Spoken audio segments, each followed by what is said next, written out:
Right now, we're going to go to Matt Wyatt, a guy that played quarterback in the SEC, Mississippi State, from 1996 to 1999. He's a guy that when you talk about it, he's always one step ahead of the competition when you talk about technology. If you do not follow him on the Twitter account or on YouTube or on the Facebook account, he's always a guy that puts out a ton of little content, great analyst work.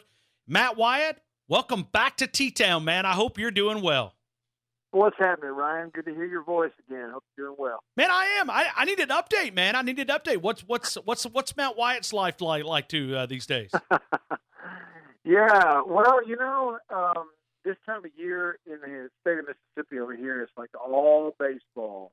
As you know, Ryan, the people in this state are nuts about college baseball, and it really goes way back, but it's not recent. It goes 30, 40 years back to Ron Polk starting everything with Will Clark and Rafael Palmeiro and those guys at State. And so, around here, you got State playing in a Super Regional this weekend, hosting Stanford. Ole Miss is in a Super Regional at Arkansas. And both teams have a really good chance to make it to Omaha. And they're putting 10 and 12,000 people in their stadium for all the games. And so it's like all baseball around here this time of year. No football? No football in the Magnolia State?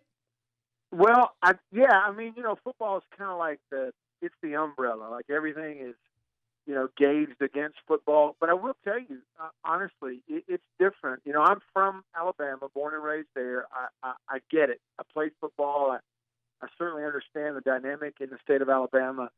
But, Ryan, I don't really know how you explain it, but when you cross the state line, it is a little different here in that, I'll give you an example. If I did radio like you in Alabama, this time of year, if I talked too much college baseball, I wouldn't last very long. Whereas here in the state of Mississippi, this time of year, if I don't talk enough college baseball, I won't last very long. It's just there's a big difference in terms of the emphasis on baseball. Oh, but as you know, Matt, you know your audience, and that's I think that's the trick about local radio is no doubt. And I'm sure you do this as well. When you start up your show, you plan for 3 or 4 hours leading up to the show, and you're like, okay, I don't want this topic to be thrown right back in my face. So you got to try to predict what the people want to talk about and what they want to listen to. Sometimes it can be a little bit of a juggle at times. No doubt. Look, that's it. The right way to do radio, really in any market, but especially when you're in a college, this passionate and rivalry-based, market like you are, the right way to do radio is you don't step in there every day and do what you want to do. You don't plan a show thinking, hey, this is what I would like to talk about today. That's not even a factor. The way you do it is, what do the people listening to my show care about? What do they want to talk about? What are they passionate about? And for you, Ryan, there's no question. 365 is football. and that's really cool. Over here, it's a little different. And it can be fun because this time of year, man, the people in this state, they eat, sleep, and breathe college baseball. They put a great emphasis on it. Matt, when you go back and you look at Tua Tagovailoa, I've asked you this before, but I think it's worth repeating. Mm-hmm. As a former SEC quarterback, you've always got to try to find a way to get better. Where do you want to see Tua take that next step as a quarterback? Well, like we've talked about before, if I were to go somewhat non-specific, it's just going to be basic things like, the consistency with which you throw the ball when you're getting hit. So you're going to do a lot of drills and a lot of work on, throwing under duress. I think there's not a lot of improvement. You're not going to find a lot of ways to improve accuracy mechanically throwing the ball when he's not under pressure because he's that good. So, you want to see him, take contact. Kind of get used to it. That's one thing you're always working on. We've also talked about it before, and I still think it's true. For someone his height, you're constantly working on him. What is his eye discipline and reading things in the middle of the field? On the edge, on the outside, on the numbers, He anticipates throws, gets it out quickly or quicker than most quarterbacks. In the middle of the field, though, because he's not 6'5", 6'6", he's not built like Cam Newton. He's got a little bit of a different way he's got to go about seeing defensive movement in the middle of the field, and that's where some interceptions have happened for him in his career, is not seeing guys in the middle. So you're always working on that. But again, I still see a guy that in every way is still, ahead of the curve in terms of compared to most college quarterbacks. But Matt, as you have talked about before, and I kind of use some of the terminology that you have told us, how much difficult that becomes, because not only do you get better, but everybody else gets better at trying to find your weaknesses, to find what you like to tip off in the way. Talk about that, trying to stay one step ahead of the competition, the defensive coordinators in this league. There's no question. That's the game, Ryan. That's where it's happening. So much is made. Like, we'll go into a matchup and we'll go, oh, look, this is, Tua Tagovailoa versus Jarrett Stidham. No, it's not. The matchup is Tua Tagovailoa versus Jeremy Pruitt, the defensive coordinator. It's Tua Tagovailoa versus Bob Shoop, $1 million defensive coordinator. That's the matchup, and that's why it's so difficult for young quarterbacks in this league to stay consistent, to break through and stay at that high level, because you got guys paid millions of dollars to figure you out that have 25 and 30 years of experience. Okay, so the advantage is on their side. Now, did people figure Tua Tagovailoa out last year? Look, I don't really think that's what you're seeing, because number one, I saw a kid in Tua who's trying to play hurt, and you cannot overstate the difference that it makes for any player when you are injured, when you are banged up, versus when you're healthy. It messes with you, man, internally. Every step hurts, right? And you're trying to drive off a hurt leg to make a throw and work around it. You're just not going to be the same. Accuracy and velocity is not going to be the same for a quarterback who is injured in his lower body, period. That goes for 100% of quarterbacks. You got to remember that. And then the other thing is, yes, defensive coordinators, as things went on, Clemson was super prepared for Alabama. All right? Defensively, they baited him into a couple of throws by, one, film study work, they anticipating out of certain situations what they're going to get, and they were right about it. And then when they were right about it, they executed things perfectly against him. So they're going to make some plays.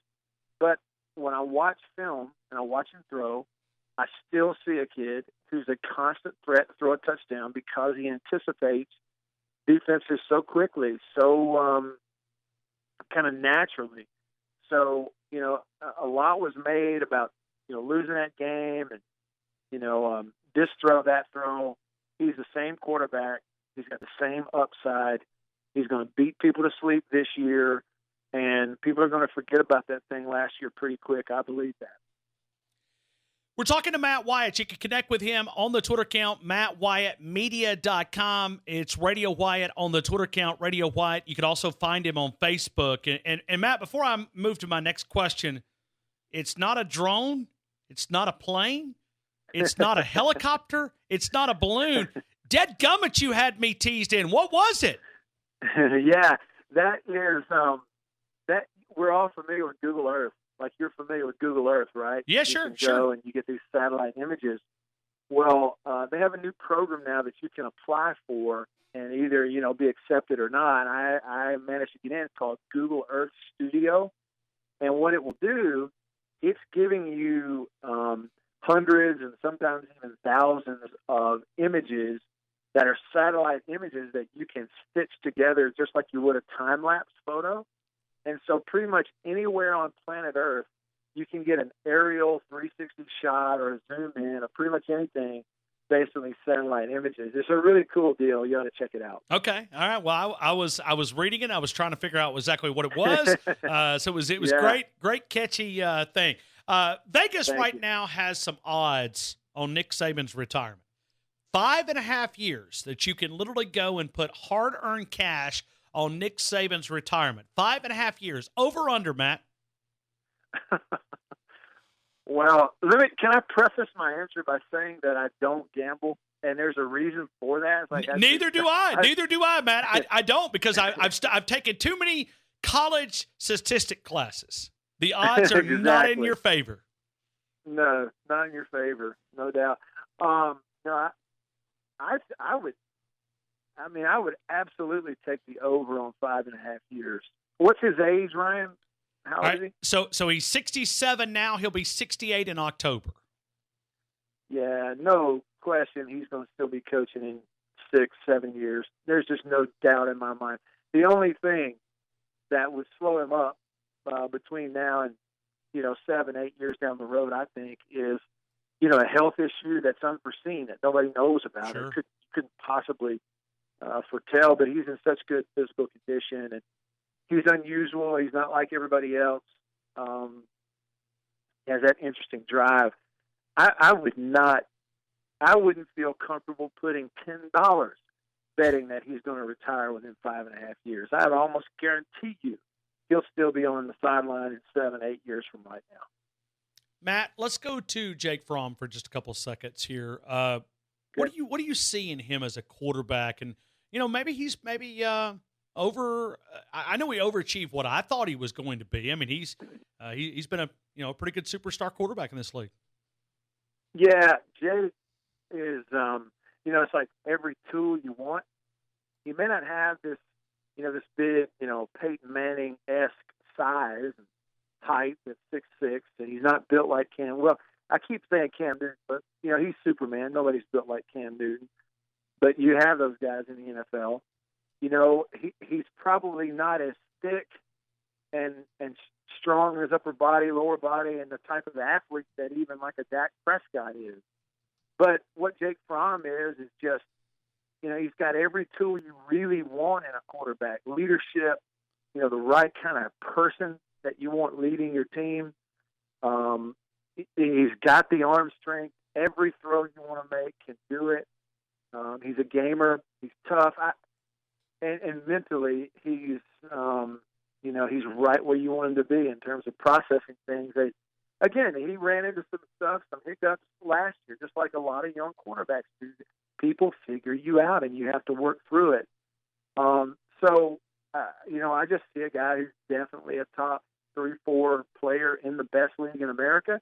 He's definitely a pro prospect, but he's young enough. Still, a lot of water's got to go under the bridge before you're going to step out here and say he's a guaranteed first rounder and all this kind of stuff. And that's the thing too, Ryan, that I hope people remember when you compare quarterbacks, you really have to preface it like, how are we comparing them?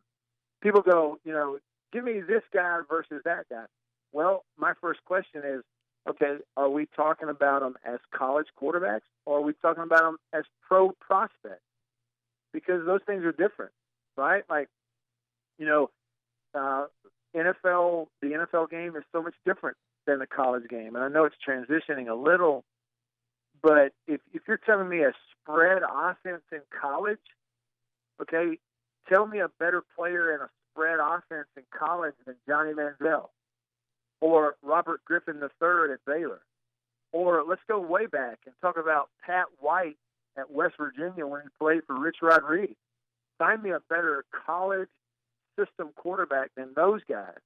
But none of them are NFL starting quarterbacks in NFL offenses with the things you have to do against NFL defensive personnel. So the debate on quarterbacks of college guy versus pro prospect, to me, that's apples and oranges. That's two totally different things 9 out of 10 times. Matt, when you look at the SEC, there's some that look at this league, and you talk about the Big Ten. ACC, I think, is a big step. I think the Big 12 is a big step. I think Big 12. I think it's the Big Ten of the SEC. Is the Big Ten closing on the SEC with quality? Do you see it? Are you buying it? No, not yet, because I just don't see the skill players and the speed and explosiveness that you have to deal with in the SEC. They on a line of scrimmage, There's some comparison there, certainly. But I think everywhere else, you talk about speed and athleticism on defense. There's so much more of it in the SEC. You talk about speed and explosiveness at receiver and on the edge. There's more of it in the SEC. And there's a whole bevy of better running backs that you're trying to tackle in the SEC. So I still think the Big Ten's got a ways to go if they want to catch up. Matt Wyatt, connect with him on the Twitter account, Radio Wyatt there, Matt Wyatt Media on Facebook, YouTube. You'll find out all the things that he's involved in and simply on his website at mattwyattmedia.com. And I like how all that just kind of rolls off, man. I mean, you kind of got a universal website, Facebook, everything sort of blends in. I like this, Matt. And, hey, Matt, I can't wait to see you, man. We got a month, and we'll be in Hoover, Alabama for SEC Media Days. Yes, back in Hoover, a much shorter drive. I'm happy about that. So, well, and then they're going to send us to Dallas. Is the indication next year? So we'll all we'll get in our private jets that all these radio stations own, and we'll fly out there. I'm sure. When you find one, let me know. That's right. Save me a seat. Hey, it'll be the Tundra headed westbound. That's all I know. Amen. Anything about it. Hey, Matt, enjoy the summer. Go win some baseball games, and we'll talk to you very, very soon, man. All right. Thanks, Ryan.